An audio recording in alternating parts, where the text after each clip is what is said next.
It's been 5 years since the statue of John C. Calhoun was removed right here from Marion Square. The statue stood tall for over a century and sparked intense debate over race, history, and justice. It was removed from Marion Square in June 2020 following a unanimous vote by Charleston City Council, but the general public doesn't actually know where the monument is. Attorneys say the statue is in storage at an undisclosed location. Efforts to place it in museums either in California or at the South Carolina State Museum in Columbia have all stalled. In November 2023, plaintiffs made up of Calhoun descendants, the 4th Brigade Militia, and other advocacy groups filed a lawsuit pushing to have the statue returned within Charleston.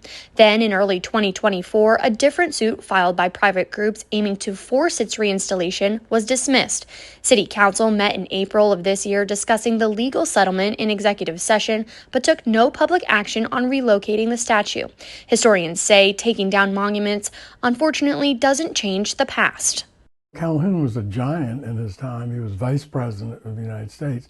When he died, the funeral was, a gigantic funeral.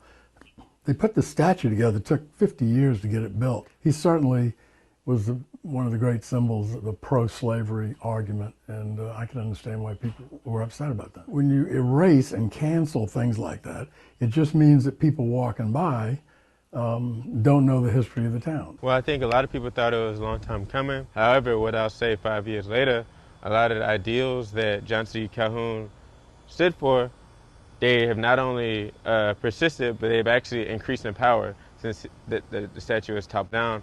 The city and state museums are discussing a long-term loan of the statue, but negotiations stalled because of an active lawsuit. Attorneys say even if legally cleared, City Council must vote publicly on next steps, whether to relocate the monument, display it in a museum, or return it to Marion Square.